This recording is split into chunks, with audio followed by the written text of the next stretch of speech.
கடவுளுடன் காலை வணக்கம். புனித மத்தேயு எழுதிய நற்செய்தி 22 அதிகாரம் 34 முதல் 40 வரை உள்ள இறைவார்த்தைகள்.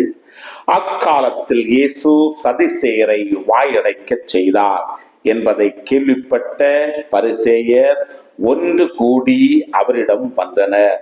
அவர்களிடையே இருந்த திருச்சட்ட அறிஞர் ஒருவர் அவரை சோதிக்கும் நோக்குடன், போதகரே, திருச்சட்ட நூலில் தலை சிறந்த கட்டளை எது என்று கேட்டார்.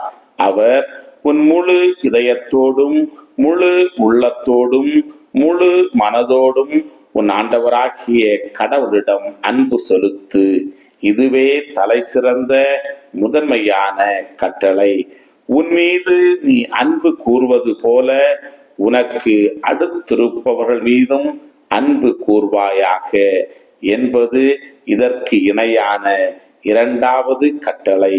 திருச்சட்ட நூல் முழுமைக்கும் இறைவாக்கு நூல்களுக்கும் இவ்விரு கட்டளைகளே அடிப்படையாக அமைகின்றன என்று பதிலளித்தார்.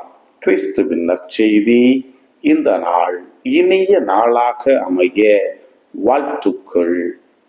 பல பல பல புதுமைகள், பெருமைகள், இனிமைகள் இறங்கிய நல்ல நாள், ஒரு நல்ல நாள், நம் தேவன் தந்த நாள். இது நல்ல நாள், ஒரு நல்ல நாள், நம் தேவன் தந்த